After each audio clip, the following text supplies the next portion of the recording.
Hey, we're gonna get started now for our last speaker. So if you would, please take your seats. We got one more speaker gonna talk to us. This last gentleman was located by Steve. And Steve, can you tell us a little bit about Cody? I met Cody on the RT Zoom with Denise, and he's very knowledgeable about state nationals getting free the system out of the matrix and stuff. So we're just here to enjoy him sharing his knowledge. Okay, Cody, Yes, sir. we'd like to hear from you now. And, Okay. I'll let you know we have about, say, 20 minutes to, give you some questions.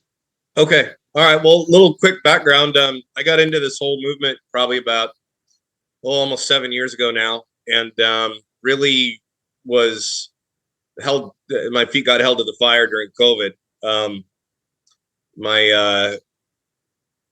My family ended up with some things going on.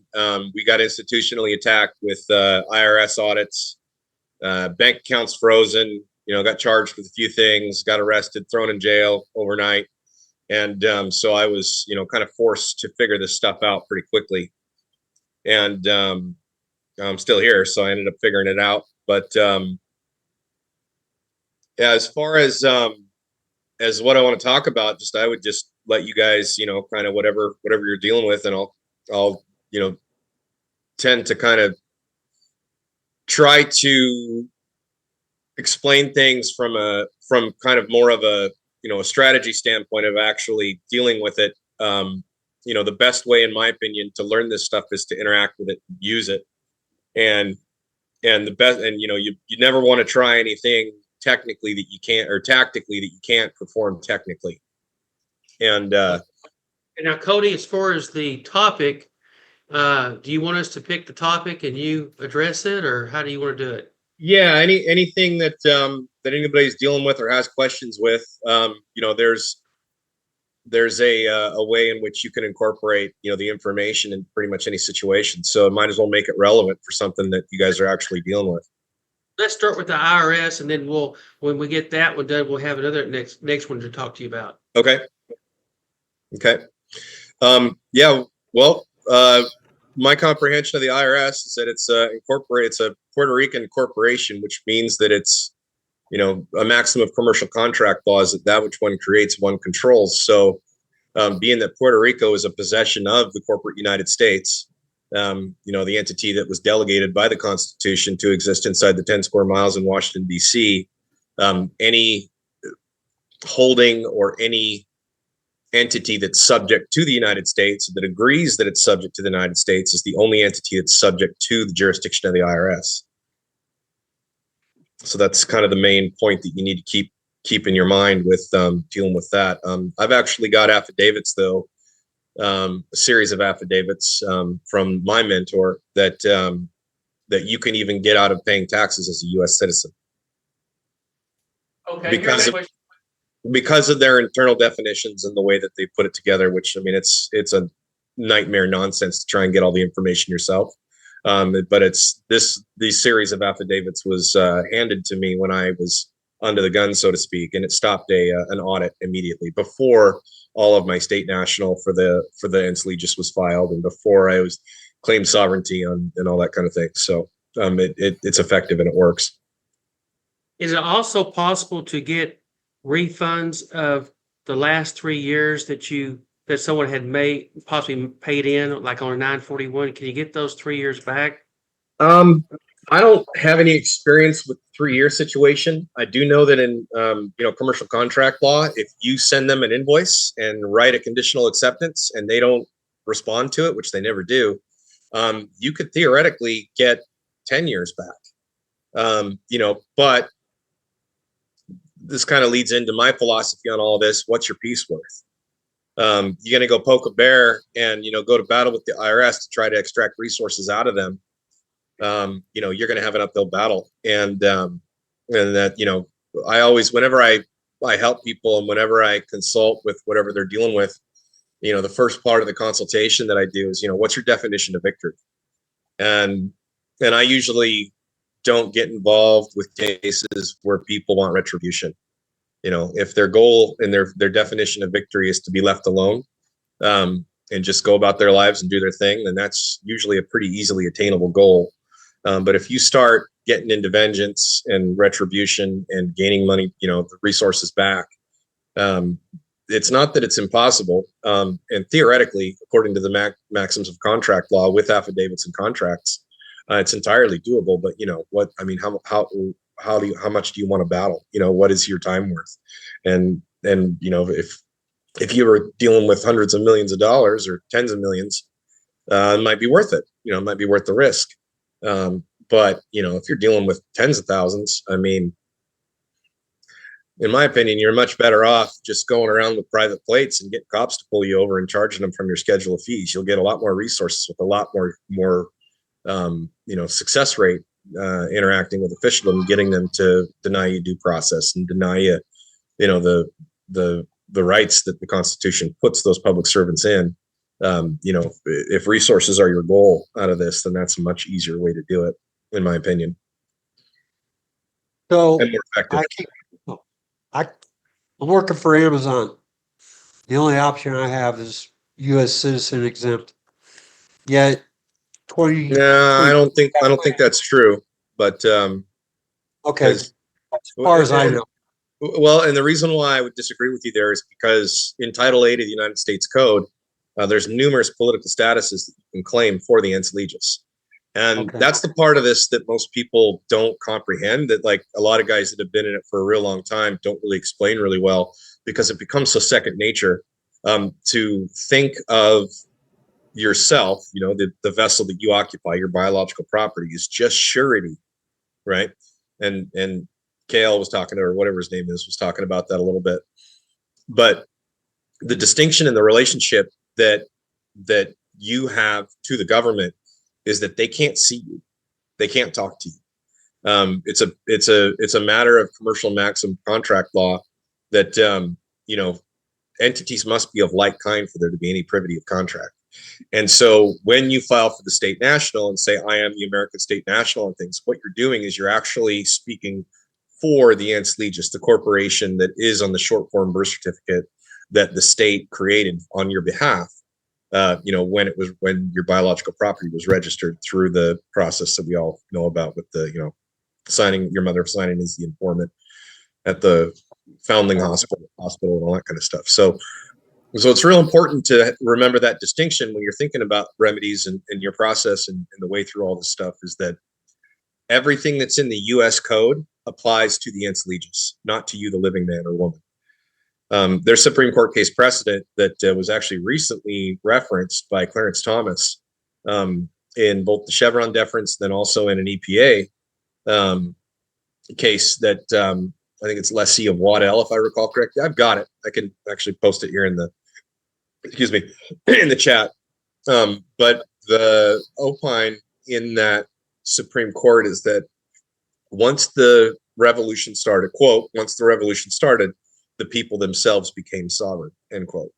And so you have to, Kale was talking about it a little bit there, where he exists in the private only, and his portal into the commerce in order to deal with the courts and with the corporation and judges and police and all that kind of stuff is that corporation that was created on behalf of his name, that was registered with the birth certificate by the United States Corporation and subcorporations.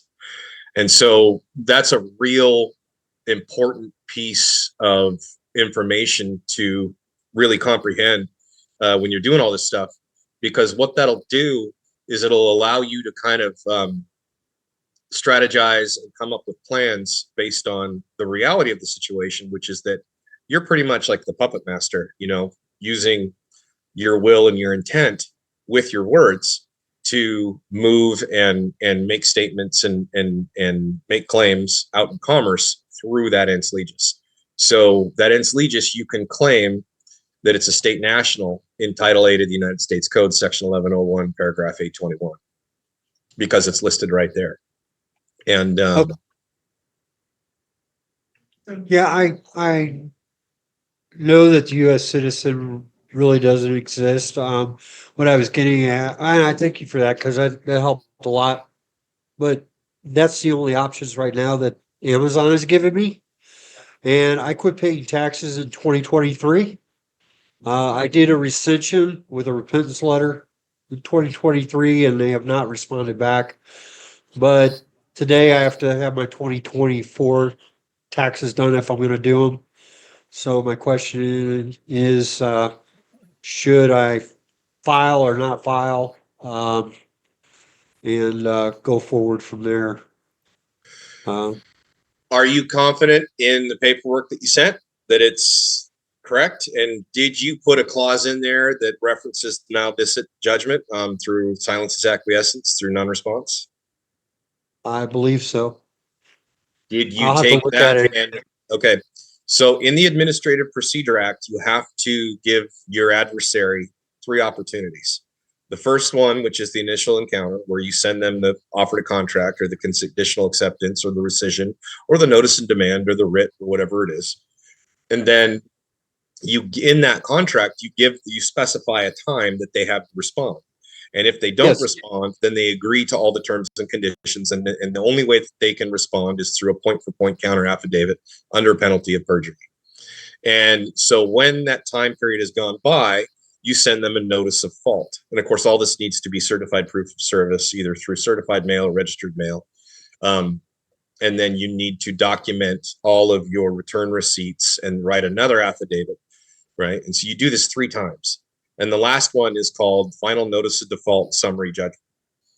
And so if you haven't gone through that process, that private administrative remedy process that's defined in the Administrative Procedures Act, then you do not have a court of record that you can take into court and get a summary judgment. And so that is the kind of the stargate, if you will, into actually getting performance on these things that we're trying to do, is following that Administrative Procedures Act to the letter. And you can define your own terms in your affidavits and in your notice of fault and in your notice of default and your summary judgment and all that kind of stuff. But it has to be a fair amount of time. And if you give them 10 days on the final notice, then you actually don't go in for, send them a notice of summary judgment until 3 days after that, right? Because you always give an extra 3 days. And so if you have done that, then I would, and you're confident in defending that process if they come after you, then I would say don't file. If you file anything, it says right on the bottom of all those forms, I certify under penalty of perjury, that I am subject to the IRS jurisdiction. I mean, it's not exactly in that verbiage, but Right. yeah. But I mean, if you are confident in your process and your paperwork, I would highly recommend that you study the Administrative Procedures Act and make sure you go through that process and have all the paperwork ready to go. Once you go through that series of 3, you take the whole thing and you put it on the public record someplace in one of their counties, because that's in commerce, and the IRS exists only in commerce. And then you sit back, and if they try to come after you, you say you always agree with thine adversary. So I'd conditionally accept your terms as long as you can prove that you have, produced the the rebuttal, produce the performance, produce the evidence that they have the authority to do what they're doing, whatever it is, and you should be good to go. And then you put penalties in that rebuttal, in that response, that if they come, and you reference your schedule of fees that you've also got on there, if they give you an offer to contract, that was unsolicited, they owe you 50 grand right off the bat. If they use your copyrighted property without your express written permission on a a handwritten notice, a handwritten license with your writing signature, autograph with your blood seal thumbprint, then they owe you $250,000 per occurrence. And so that's your enforcement. You don't try to put people in jail. You charge them in commerce, and that's the whole notion of everything that they do to us. It's just that they've also got the tacit agreement that we're surety, so they take the biological property into custody while they're performing to the terms of their penal cell. So what could I do with Amazon so that I'm not having to still click US citizen exempt? I would probably send human resources a letter, and then send them true copies of your affidavits that define your political status, reference the US code, and ask for remedy. Like, hey, this is not my status. I'm a, the entity that is engaging in commerce is a state national, as defined in 8 USC 1101 A21. So, and then you can also reference Title 18, that if you say you're a US citizen and you're actually not, I think it's 18 USC 911. Right. That's a felony, and it won't be you, it'll be them. And so, you can, and then if they try to can you, then you're wrong, discrimination and all this other kind of stuff. And then that would also be misprision of felony and fraud and some Title 42 stuff, for denial of right of self-determination. And so there's all kinds of things that you could pull together and reference in regard to what they might be subjecting themselves to as far as criminal penalties, if they don't recognize and work with you to recognize the state national status. But once again, even a U.S. citizen doesn't have to pay taxes. Like in Title 26, you can go right now and look it up. 26 USC 7806, paragraph B. Construction of title is what it's called. And if you read that, it says right in there that nothing in there is meant to have any legislative intent or legal effect. Okay. Nothing in the entire Title 26. And then also at the house.gov, you can look at the different titles themselves, if you can find it in their website. And I've been there a couple of times, and you can see it, that it says right in there that Title 26 is not positive law. It's private law. Only for government employees. Thank you very much for your time. I appreciate it. Absolutely. Okay, Cody, here's my next question. I'm what? I got a question for you. I don't know if you have any expertise or knowledge on this, but we are trying to understand how to use the 1099A in order to have items that we might want, such as a house or a car, discharged via the 1099A, and we're learning how to fill it out properly. And we're not trying to take a massive advantage of it, but occasionally might want to get a car with it. And I didn't know if you had any on how to do that. So I would highly discourage you from that process. And the reason why is because officialdom has taken a dislike to that. The 1099 original issue, its discount, right? Process. And there's all kinds of charges that usually come along with that. You might be able to fly away, get away with it, flying under the radar a couple of times, but you never know when it's going to come back and bite you. And the reason why they're the standing, I guess, or the charges that end up coming with that is that you're using their corporation that they made on your behalf to extrapolate the value backwards using UCC Article 3,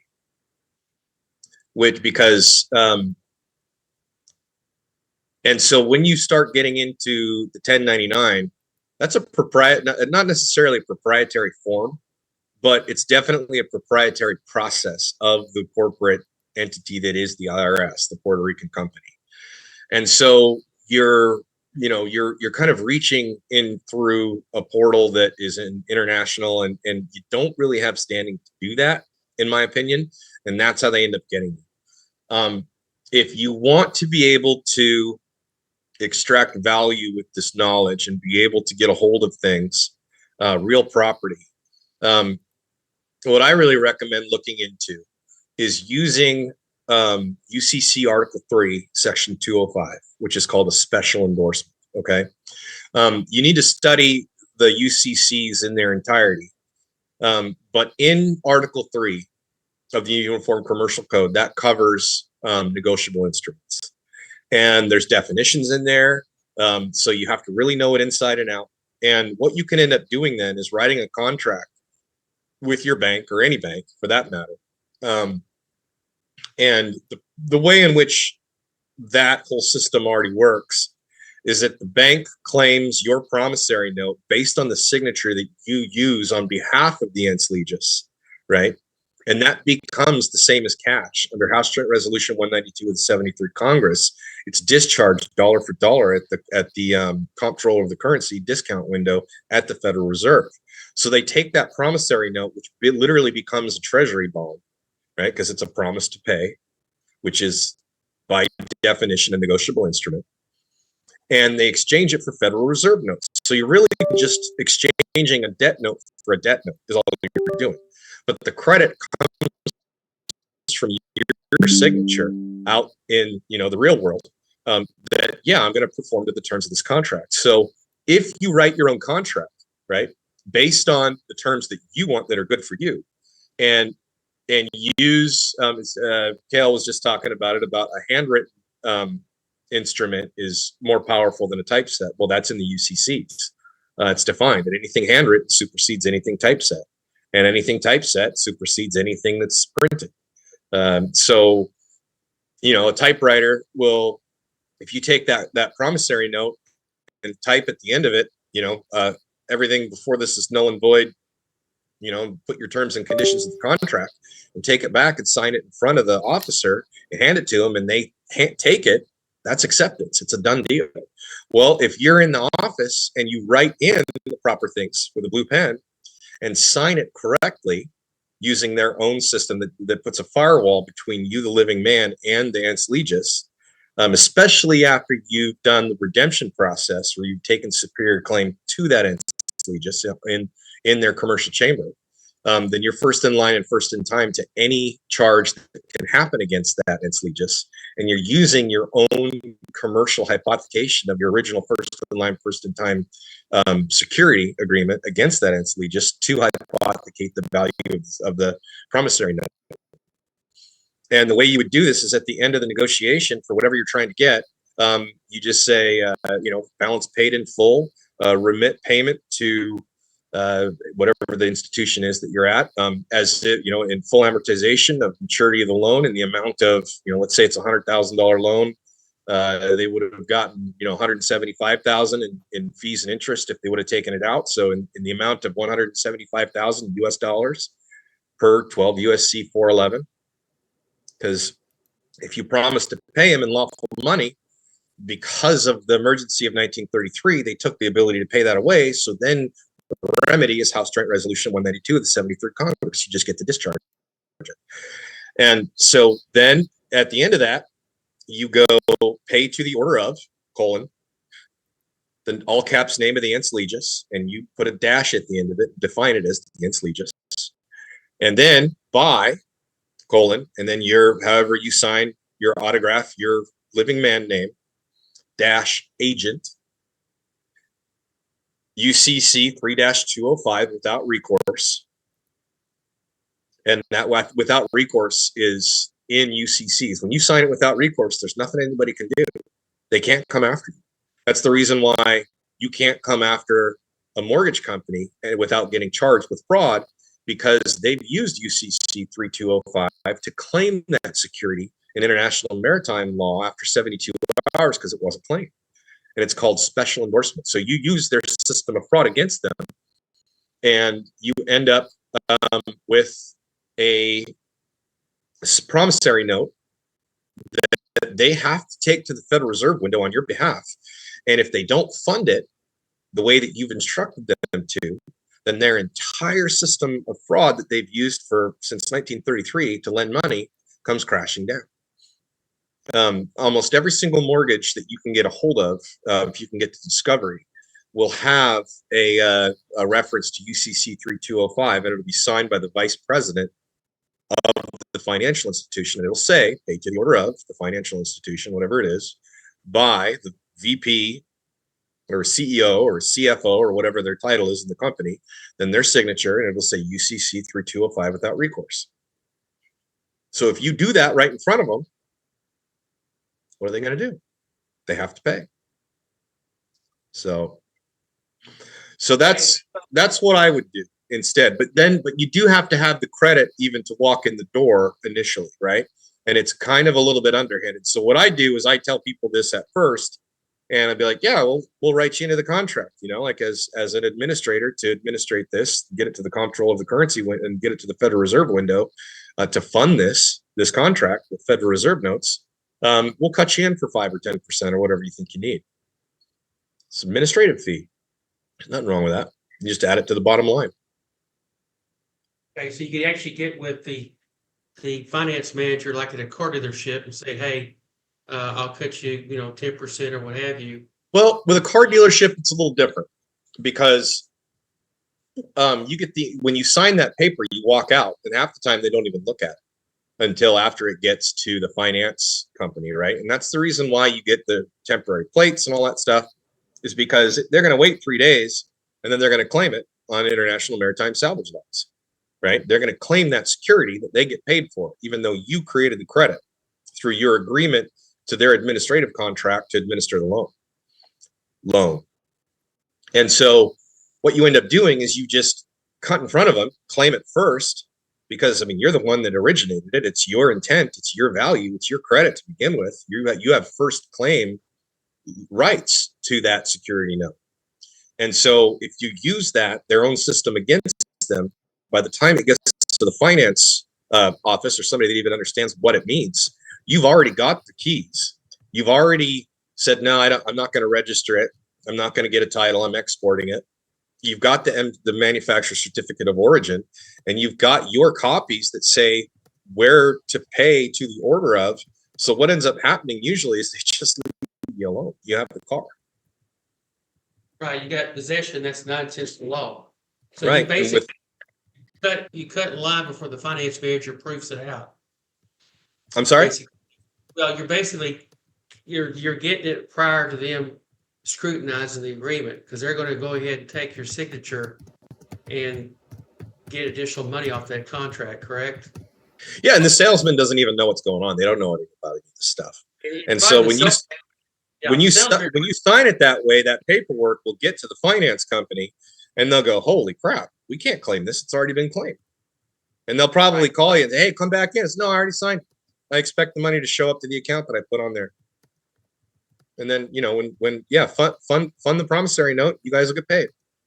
So if they want to get paid for the car, then they have to take it to the comptroller of the currency window. And those people are public servants. They're just performing the task. They don't have any skin in the game other than they're just supposed to do their jobs. So they either just let it go, or they take it to the currency window and fund the loan fund the promissory note the way that it was instructed to be funded. Okay. Now, for example, if you get a bill that comes in the mail, like a utility bill, you basically just change that coupon that's on the statement and you make it out to be a promissory note. So the definition of a negotiable instrument is an unconditional promise to pay or an unconditional order to pay. That's the definition of a negotiable instrument. So any negotiable instrument that happens in commerce, in any of the corporate state of states, you can claim with UCC 3205 through a special endorsement by signing it. And so you can take that invoice, as long as it's not already claimed, and especially endorse it under UCC 3205 without recourse, pay to the order of, and remit back to the account, send it back to them. Now, are they going to follow those procedures? Not right off the bat. They're not even going to know what it is. They're not even going to get it.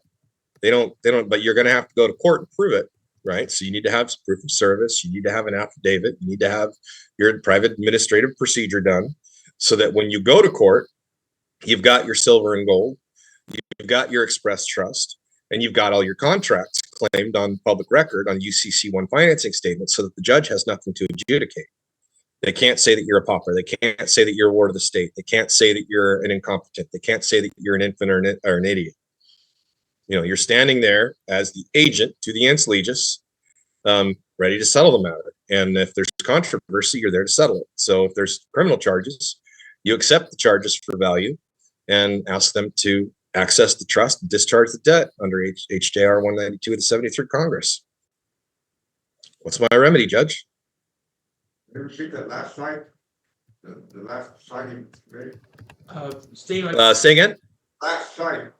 Can you repeat? the last site is HJR 192. House Joint Resolution 192 of the 73rd Congress. And that is where FDR got charged with treason for confiscating all the lawful money. And what ended up happening is HJR 192 is the remedy to get the government out of hot water for removing the ability for people to pay their debts in commerce under the Constitution. And so basically, you know, the ability to pay was suspended, and they through HJR 192, we were given the ability to discharge debt, which is to tender it to a later date. So I have a question real quick. Has that been codified in Public Law 7310? I don't. It has been codified. It's in the U.S. code. It's incorporated into the UCCs as well. But I don't know. It might be 7310. I've seen that, but I went right to the National Archives and got a certified copy of the Act of Congress. And unless it's been superseded, which it hasn't, I think that it's in there. I think it might also be referenced in 50 USC 95A, if I recall correctly, which is where the national banking emergency is codified. Okay, back on the subject of taking a bill that comes in the mail, you know, you may have a recurring utility bill and so forth. Mhm. When that comes in, you're going to make that out to be a promissory note because you have the right. It's a negotiable instrument, so you can change it to what you want to. And as It's a long as you promise. It's an order to pay, is what it is. An invoice is an order to pay. Okay, and then if you put without recourse, that'll protect you from any kind of, should protect you from any kind of fraud. Mhm. Now, UCC 3205 without recourse. okay, now, would you need to change at the bottom of the remittance, the coupon, don't you need to put some type of routing number that might be your social security or a Federal Reserve location? Do you put that at the bottom of the coupon? I wouldn't. And the reason why I wouldn't is because you're not accessing any pre-charged account at the Treasury through the Federal Reserve, through the Social Security, through the auto trust or the CUSIP number. You're just using the UCCs as they're written to claim that promise to pay and direct who to pay it to with a special endorsement under UCC 3205.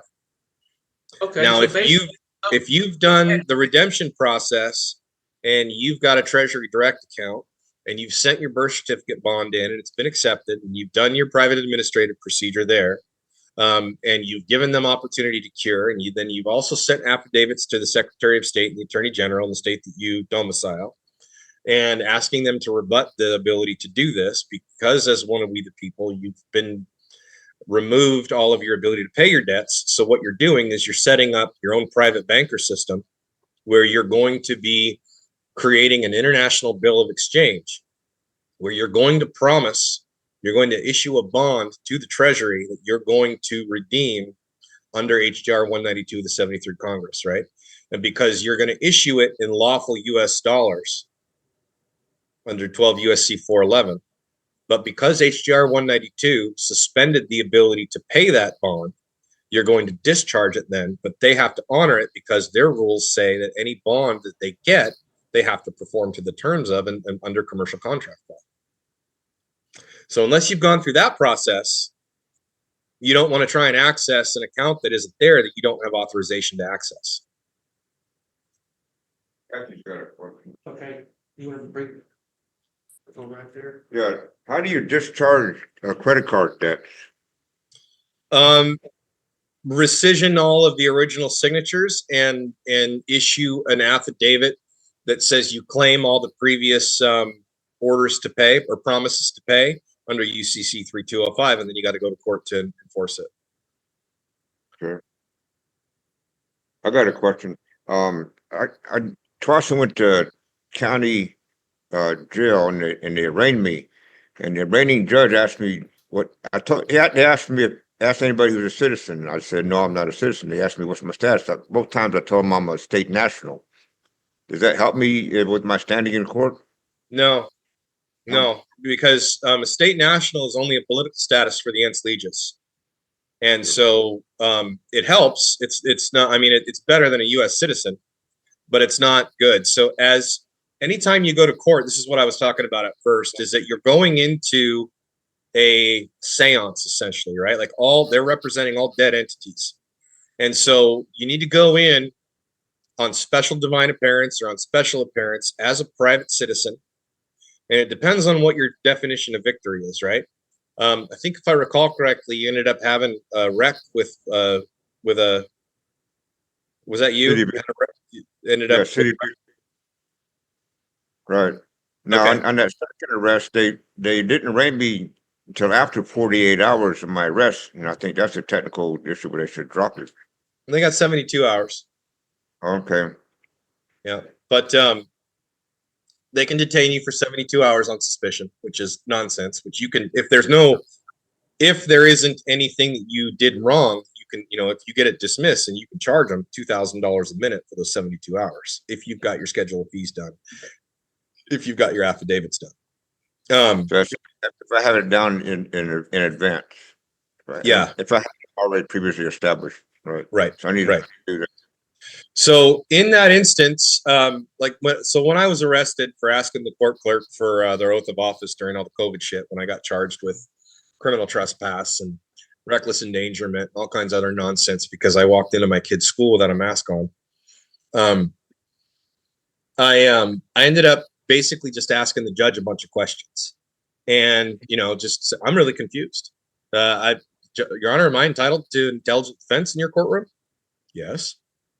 Okay, well, I'm confused. I don't understand why I'm here.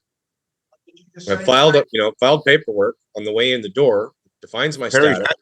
Terry's asking to repeat the last thing you said.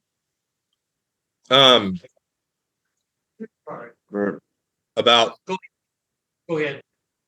No, I'm just relaying a story about me asking the judge a bunch of questions, because they put me in jail, and then I got myself out using, by all the living man dash agent for the ens legis, and told them that you referenced UCC Article 3, that provide the evidence that this is not an instrument, a negotiable instrument, a promissory note to secure the collateral for the charges, the penal sums under Alaska statute. And of course, what ended up happening is they vacated that charge in the local venue and then recharged me in a different town. And because I ended up stopping them every 6 ways from Sunday and all the stuff they were trying to do. And because I was in town and I was able to show up and file things in response to what they were charging me with based on, the exposing the fraud, they ended up vacating it, recharging me in a different venue so that they did this at 8:30 at night on a Friday. And then the arraignment was for 9 o'clock in the morning on a Monday. And here in Southeast Alaska, we've got no roads in between towns. So it's not like I could drive over there and do the same thing. I would have had to get on a plane or a boat, and it was in the middle of my fishing season, so I couldn't make it there. So I called in and still asked the same questions about, what jurisdiction the court was operating in. He wouldn't tell me. So if you're going to challenge jurisdiction, you're going to have to file a motion. And it's like, are you giving me legal advice, Your Honor? And no, that's procedure. I said, well, can't I file a notice and demand? Or can't I reference Rule 17 of the Federal Rules of Civil Procedure, the real party in interest? And and they just kind of got real quiet. And so in that instance, my definition of success was to be left alone. And so they were charging me with things that I could have gone to jail for like a year over. And so what I offered him at the end of asking all those questions, because I said, I'm really confused. And of course, is this a court? When I first came in, is this a court of record? Will I be able to get a certified copy of the transcript of this arraignment after leaving the courtroom today? And yes, you will, and so, to make sure that everything was on record and that everything was recorded. And then so I started asking them all those questions that told them that I knew their game. I knew that they were only there charging the ens legis. I knew that it was all just a matter of accounting. I knew that I was only able to go to jail if I agreed to as surety to the bonds that they created on my behalf through charging me basically with trusteeship and violating that trust law, which is their corporate policy statutes, right?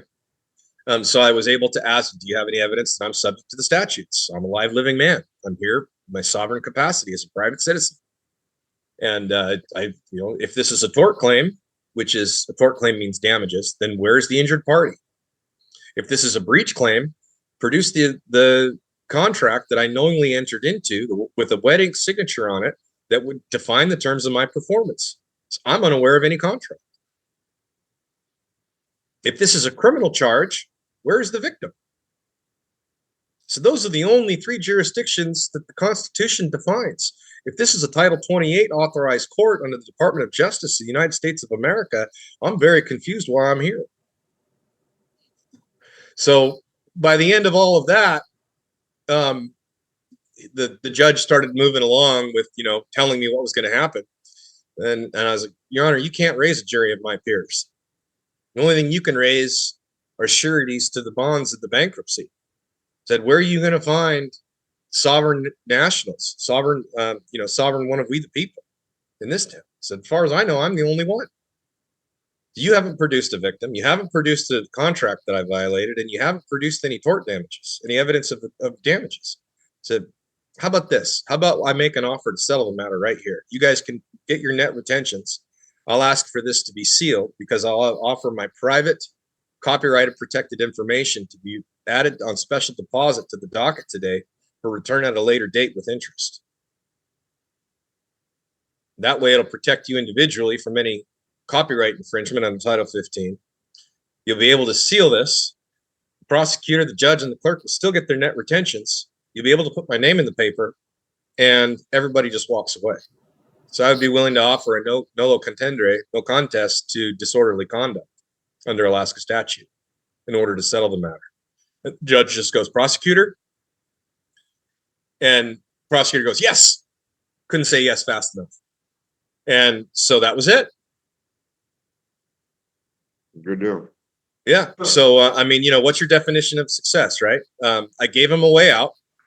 I gave him a conviction that would exonerate their officers for false arrest. I gave him the ability to make it look like they just took a plea deal, right? And it was in their best interest to do so because all of their puppet masters that have blackmail and corruption leverage over them, they might not have even known because everything was sealed, right? Because I told them that my copyrighted property, I was going to put on special deposit for the duration of the proceedings to protect their interest and grant a license for return at a later date with interest. I got So it a was all separate. covered. I got somebody. They're in an employment contract. Can a trust be in contract with the living being? Yes, but Trying to get out. but okay. So it depends on the kind of trust first. If it's a statutory trust or if it's an implied trust that's created by interacting with the ens legis, then no, because you can't commingle the public and the private. Okay. Sure. But if it's an Article 1, Section 10 pure contract trust, by definition, either the grantor, trustor, or which could then be the executor of the trust, or the trustee or one of the beneficiaries have to be, or can be natural persons or individuals or one of we the people. And that's the way that I enter commerce anymore. I don't use any of their stuff. I use completely Article 1, Section 10 pure contract trusts because they're they're actually in the same standing as the corporate United States itself from a political status standpoint. And the reason why that is because it goes back to that Supreme Court case precedent that when the revolution started, the people themselves became sovereign.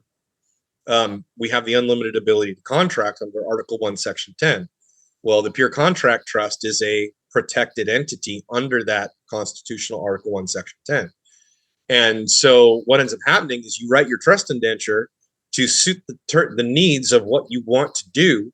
Write the immunities right into it if you want to, so hey, unless the only way that this trust can be charged in a corporate tribunal under martial administrative capacity under the Department of Justice, the current Department of Justice, is if there's a victim or a crime. Other than that, they have to pay $500,000 even to get access to it. Like, yeah, we'll give it to you preemptively. Like, yeah, if you want to subpoena this, you can have it all, but you got to pay us $500,000. That's the price, or $5 million, or whatever you want to make it, right? And then that's a enforceable contract. So if they subpoena those, like if you're doing something in commerce, and somebody tries to sue you, and they think that then they subpoena it and break their own rules and don't know that they're not allowed to, but the bank gives them the information, and and the marshal shows up, or U.S. or somebody shows up and actually seizes it. It's right in there. Okay, pay up. You got the information. Pay me. You're right. And then what ends up happening is when they get themselves in hot water like that, usually what ends up happening is it just falls off the docket. It's gone. They just disappear. I got a question for you. About 2 years ago, I was SWAT team. They ended up driving military vehicles through the front and the back of the house. They shot me 9 times. The arrest report says warrantless. They had no warrant. They took me straight to jail, not to a magistrate. It's required here in Texas. I've challenged jurisdiction 5 times. Each time the judge just says denied. Doesn't require the prosecutor to prove jurisdiction. And it's just been going on like that. They violate so many Constitution and Texas laws. So Texas laws are not your laws. They're not there for you. Okay. And when you use the term constitutional rights, kind of, right? But you have to understand that it's all trust law and it's all contract law, even the constitutional rights thing. Okay. So as one of the sovereigns, one of we the people, you don't have constitutional rights. You have the divine right of kings. Okay. You're uninhibited if you know how to enforce it. And so when you go into court and claim constitutional rights, right, that's not a claim on which relief can be granted. Now, if you go through and write an affidavit defining clearly in the smallest terms possible all of the things that were wrong that happened to you, no due process, you didn't get read your rights, invasion of private property, USC 241, 242, deprivation of rights under color of law. What you just described, there's a list as long as my arm.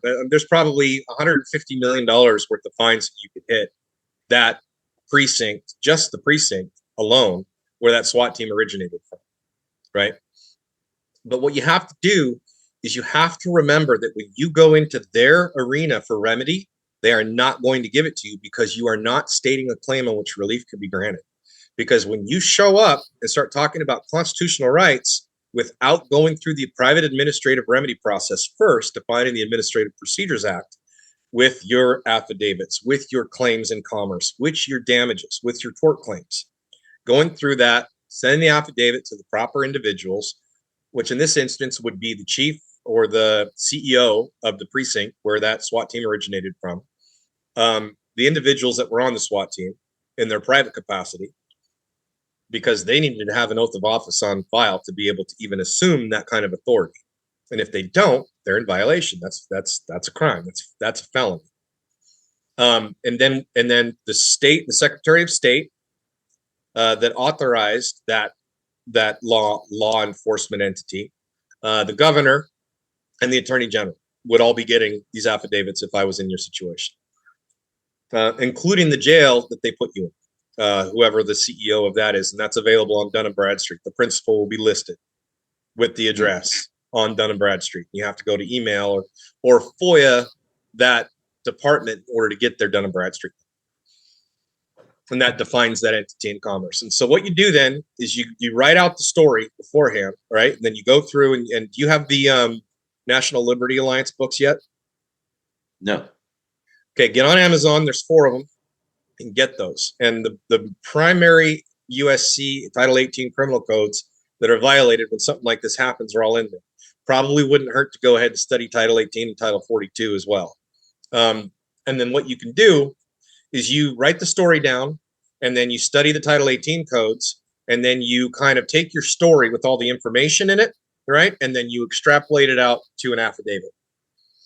And the beginning of the affidavit of truth and fact. And then you state the intent of the affidavit to provide remedy in the administrative procedures process using established law and tort claim remedy.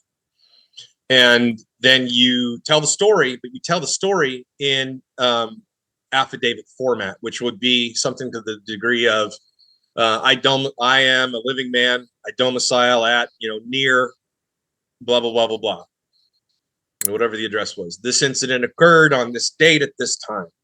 No warrant was produced for the action performed by SWAT team, blah, blah, blah, blah, which comprised of the individuals, their badge numbers, this, that, and the other. You tell the story. And so the way you do it is you put all of that information, you itemize it. Event number 1, event number 2, event number 3, or fact number, just 1, 2, 3, 4, 5, and all the way down. And so number 1, I am a living man, American, private citizen. That's 1. That's the first thing. And you sign all of this under penalty of perjury, all the facts that comprise that make up the story that you wrote.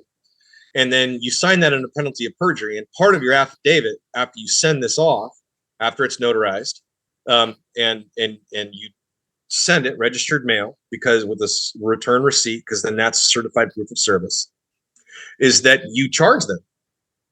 You charge them with damages, and you don't charge them with jail time. You get paid.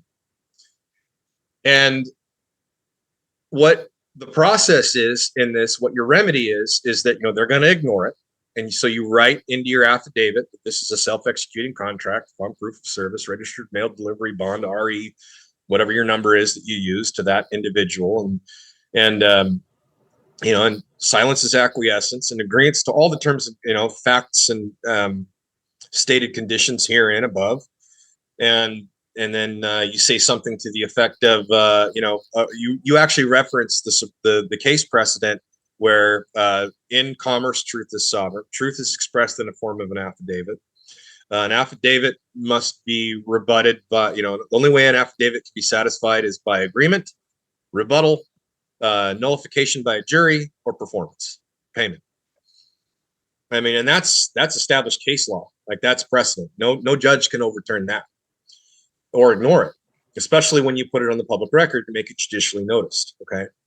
And so then you go through this and you make your affidavit rock solid in that regard, where it's self-executing. If they don't rebut it, then it stands as truth. And you go through that private administrative procedure process. And when they ignore you the third time, you go into the venue at the federal level to file for summary judgment. And you go in as a private citizen, and the case, your court of record is already created with the affidavit, the statement of facts, and using case law and precedent. Like, if you go to court to fight, you lose, right? You make your case and you win before you go to court. You tie the judge's hands before you get there using this process of case law. And then if they don't perform after you go in and get a summary judgment, they being the Secretary of State or the Department, whatever entity you're trying to, that was involved, that wronged you. And so in this instance, it would be the Attorney General, the governor's office, it would be the state itself. So what you end up doing then is you call the provost marshal at the nearest joint base military base closest to you before you go into summary judgment. Okay.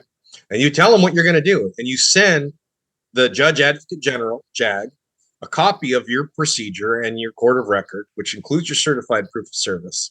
And you tell them what you're going to do. And you tell them that, hey, if this judge tries to throw this out, it's treason. And I'm going to charge him with treason in the courtroom, and I'm going to arrest his ass. And I'd like you on speed dial because I'd like you to come enforce this and hang this motherfucker. And he's supposed to. And if they don't, well, you keep going. But you've got to be willing to endure the offense that they come at you with when you try to get this remedy process, right? Because they're not going to, they're fighting for their lives and they know it. And the only thing they've got is to charge you with nonsense, right? So that's the reason why you settle everything you can, right? You don't discharge these, these court cases. You settle them. That way they're closed. It's over. It's a done matter. It cannot be revisited. If you discharge it, it just means that it's tendered to a later date and they can come back for remedy later, right? So when you interact with officialdom and the cop pulls you over without probable cause, uses as emergency light while you're traveling, if you're going to the grocery store and you have a driver's license, you show it to them, and you haven't filed your paperwork, you've admitted that you're in commerce. If you try to get this remedy after doing all of that, you're never going to get it. They're just going to keep coming after you, right? You've got to be rock solid in your bulwark, if you will, of keeping them out, keeping yourself out of the public when you interact with these people. And the cops don't know it. Most of the circuit judges don't know it. Most of the DAs don't know it. When you start to get up to the federal level is when you start to get people that do know it, from what I've been told. And so a lot of the times you have to be prepared to be incarcerated and warehoused. But you got to know this stuff inside and out so that when you get arraigned, you can ask the right questions. You mentioned the federal court. Was that the federal district court?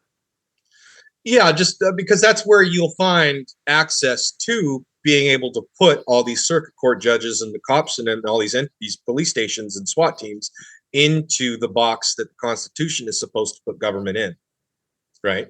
Which is where you'll find constitutional rights as a private citizen, which is either a beneficiary to the Constitution, or if you get a certified copy from the National Archives of the Declaration of Independence and sign your name to it, your autograph with your blood seal, bring that in, then you are a fiduciary. Then you are an executive. Thanks. It's much better to be a beneficiary. Thank you. That's very helpful. You got it. But yeah, you won't get remedy in their court. I mean, hardly ever. Not unless you hire a bar card and their heart's in the right place, and then it's long. I mean, it's nonsense. You don't really get remedy. You don't get relief in their jurisdiction unless they want to give it to you. You have to build your own court of record, and you have to call out the fraud, and you have to have your island built, so to speak, of all these affidavits that prove your status. And then you have to make sure that you use the proper diction. And by the time you go to the courts to get your summary judgment enforced, you need to have it airtight, rock solid, already done. You're just going there for enforcement. You're going there for performance of your public servants. That's all you're going there for. The matter's already settled. They've already agreed to it through tacit agreement, through the acquiescence and denial of judgment. The matter's already over. They didn't respond. They lost. He who leaves the battlefield first loses. That's another maximum commercial contract law. So if they didn't respond, they lost. But getting enforcement and getting remedy and enforcement, you have to be willing to put the judge under arrest and the bailiff. So you don't want to go in alone. And make sure that the provost marshal knows first what you're doing. Send him all the paperwork. It's got to be rock solid and airtight. So I have, hopefully we got time. I got 3 questions. First one is there a way to contact you? Do you help in situations, or you just basically just share information, or? I'd be willing to help consult. But I've got a mentor who's, my ability to craft paperwork is I'm still working on it, and I use mostly his stuff. And the Okay. guy's been doing this for a real long time, and he's got a little bit different philosophy from KL there, but on a few things. But I think that they're both very, knowledgeable individuals, and so for the most part, for paperwork, what I do is I refer people back to my mentor. So if you Okay. want the affidavits to get out of the IRS, I send you to him. You deal with him directly. I didn't craft them. They're not mine to sell, to give away. And so most of the knowledge that I have is from that guy's guidance. And the last thing I want to do is make it so he's not interested in helping me out anymore. And so, but I'm currently, so I was boarded by the Coast Guard last spring on my boat here in Alaska, and I didn't have any paying customers on board. So I'm in the process right now of going through this. I have one more notice to send the Coast Guard, and 15 days. I'm going to give him 15. I'm going to give him 10 days. So about 15 days after that, I'm going to go into the local courts and ask for enforcement, and it's going to be a $32 million settlement. That's what I'm charging for. $32,800,000. And so, you guys were talking about cars and utility bills and all this kind of stuff. I highly recommend that you don't even try. I mean, because the battle is the battle, right? And whether it's over a $500 utility bill or a $50 million settlement, or this story that I just heard about the SWAT. My goodness, not even the personal injury alone, but once you establish in courts through your own court of record and get it recognized through summary judgment that they were wrong, the personal injury alone is going to be worth hundreds of millions of dollars, right? Just one traffic violation. You get pulled over for something stupid, rolling through a stop sign, right? The car's perfect, nothing wrong. $2,000 a minute after warning. If they try to make you sign anything, it's 50 grand. If they use your name, it's $250,000 per occurrence. If they cuff you and warehouse you, it's $2,000 a minute. Trevant versus City of Miami is $75,000 an hour, and that was in 1985. So you can add inflation. So if you want to try to monetize this, right, which I do, I highly recommend just making sure that your island, so to speak, is rock solid. Get the affidavits rock solid, and then go test them out on something.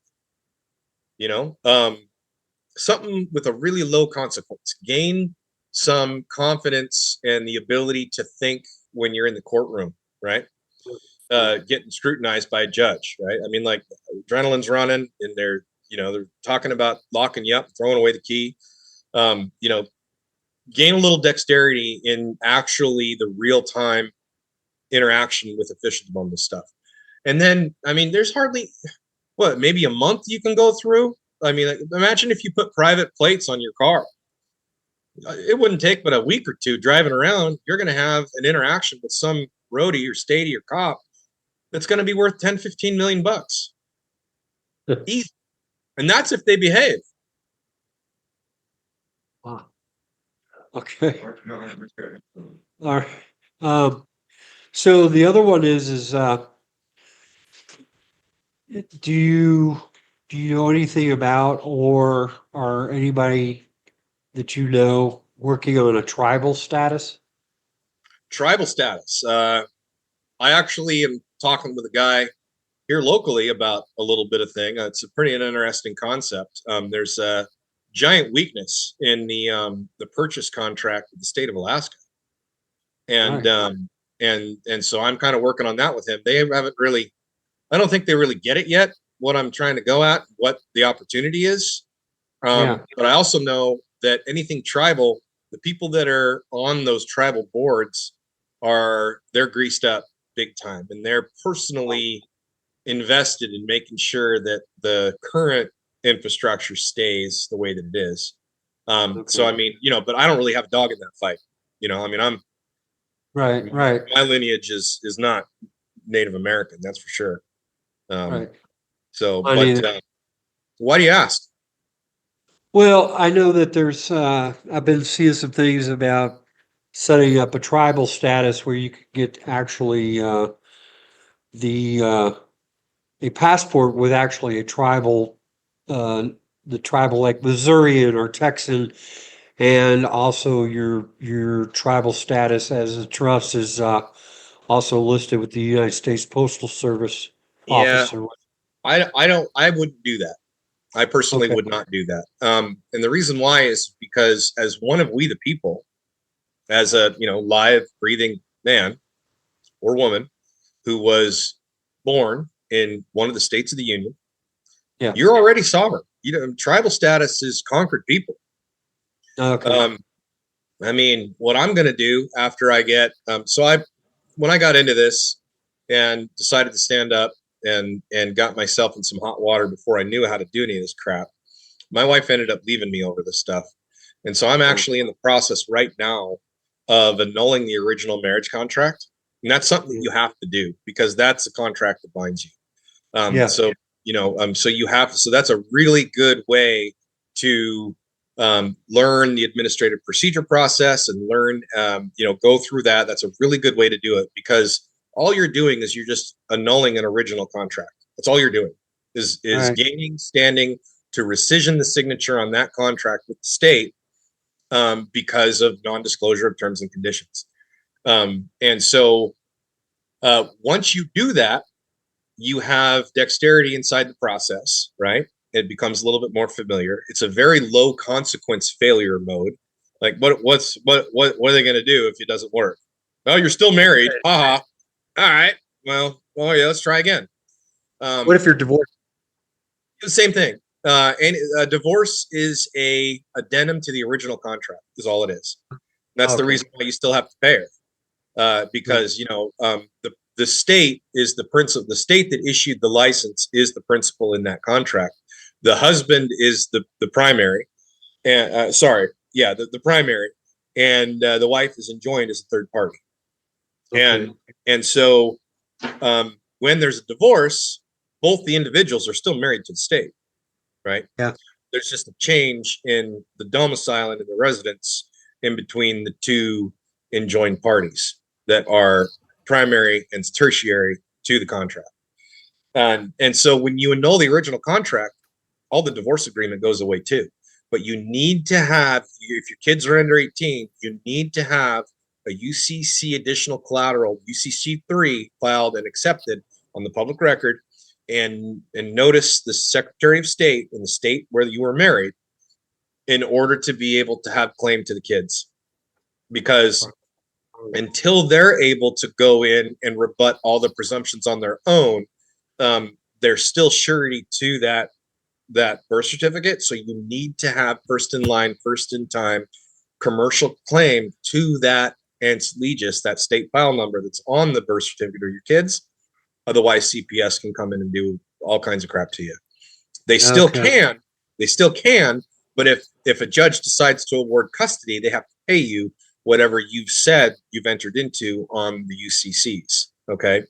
Mine, I put 500 on each one of my kids. So when I do this, if a CPS tries to come and take the kids, or if they try to give custody to my ex, then they got to pay me $500 million per kid. The state does. Part of that tribal stuff was too, one of the ladies that, we were trying to help, she actually has a tribal UN card for the Creek Nation. And, Conquered people. yeah. And all tribes are nonprofits. They're corporations. Don't do it. Also, Sue the secretary. Okay, so fill out the DS-11 the way that it says with on copper moonshine stills, right? Okay. And include a true copy of all your affidavits that you use to define who you are as the living man, one of we the people, right? Self-determination, all the paperwork. Include all of that. Send it to him registered mail, and send him the money for a passport and say, send me back a credential that identifies me as one of we the people. Okay. Private citizen. Okay, And so she, when they don't do it, do the private administrative procedure remedy process, take it into court, get a summary judgment. Respondent would be the Secretary of State, whoever the Secretary of State is, which is used to be Blinken, whoever Trump put in there now, and make them perform. And put a clause in there that if they don't, they owe you a couple $1 million for damages. Would you want, Jason? Rubio.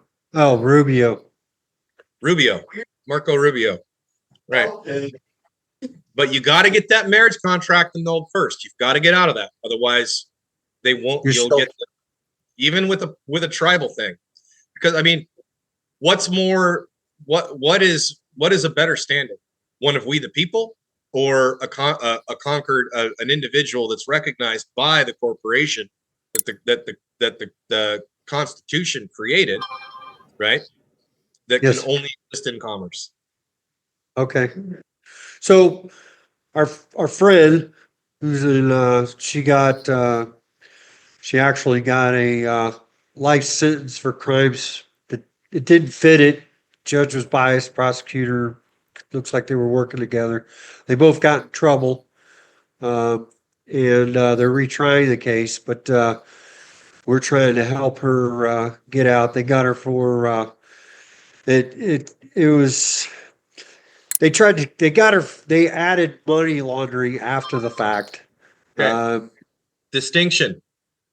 Living woman and Slegius, two separate entities. Rule 17 of the Federal Rules of Civil Procedure. I object to these proceedings for lack of ratification of commencement. Real party and interest. Okay. Where's the crime? Where's the victim? Where's the tort? Okay, if this is a tort claim, produce evidence of the damages. If this is a breach claim, produce the contract that I knowingly entered into that has my wedding signature on it. If this is a criminal charge, produce the victim. Otherwise, dismiss the case. Well, they produced like 300 witnesses. Okay, so for what? What was that? The elderly task force in Texas. A financial company that specializes in elder. That's okay, guys. That's a corporate entity. Except then what needs to happen is she needs to file, go through the redemption process, and that's the redemption manual. You can find it online, PDF. File the UCC-1, go through that process, do the commercial security agreement, power of attorney, the indemnity, hold harmless, all the stuff that's in there. And then what she can do is go in as the agent for the entity, just accept for value the charges and discharge the debt under HJR 192 of the 73rd Congress with a commercial international bill of exchange on a promissory note. Okay. And then tell her to take in her birth certificate endorsed under UCC 3205, paid to the order of. So here you go. Here's the defendant. Yeah, she has her birth certificate authenticated. No. That's the long form. You can't authenticate a short form. Oh. If you authenticate the long form, see, that's the part of it that I'm trying to tell you is that all of these charges are in commerce. The living woman can't exist in commerce. It's not possible, right? So if there is indeed some 300 witnesses that are saying that that's a tort claim, except for value the damages, the charges, and ask the judge to discharge the debt. And then hypothecate the value of the first in line, first in time claim in the commercial chamber on the UCC to be the collateral and the surety to the bond to discharge the debt until the judge can do it. Okay. Agree with thine adversary. When it's out in commerce, it's all just paperwork. Yeah. All it is, right? And the only way that they can, and even if they go through the court, go through the whole thing, if there isn't a physically harmed human being, right, with an affidavit signed under penalty of perjury that says what happened and what the damages were, then there's no way that they can jail her. They can't, not unless she agrees to it, but it takes 3 signatures to put someone in jail under a statutory charge, right?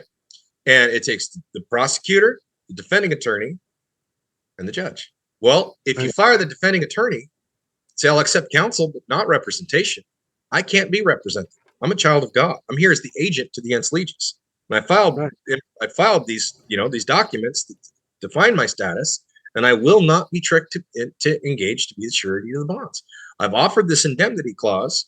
I've offered the hypothecation to the commercial security agreement, specially endorsed under UCC 3205.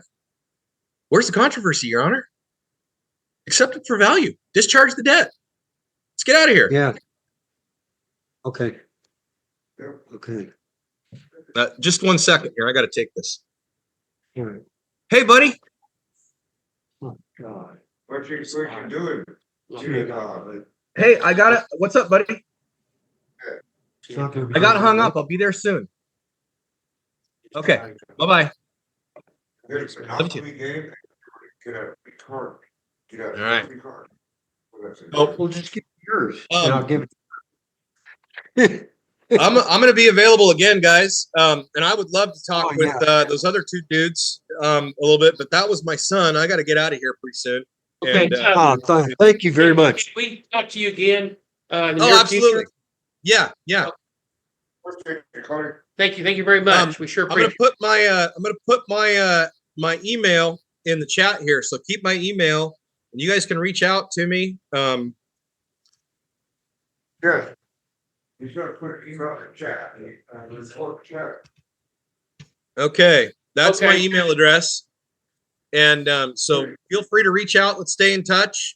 Keep me informed, and any questions, I'll reference you to the to what I think I know, and you can take it from there. But get a copy of the Administrative Procedures Act.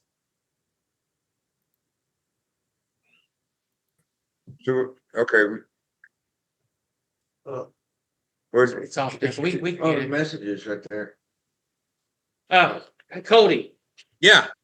it's Cody, then Craig. It came off the screen. I didn't get the whole thing. Cody Craig Loomis at proton.me. I think that's it. You can text it to me and I'll pass it on to. Okay, that works. We know you got your calls. Thank you so much for your time. Absolutely, guys. Good hearing from you. Okay, thank you. Okay, we'll talk to you later. Hey, Jerry. Yeah, bye-bye. Yeah, Dale. What do you say? There's no time? Oh, there, you can always come back and use it. Right, but I mean. Recording stopped. Was it? Trailer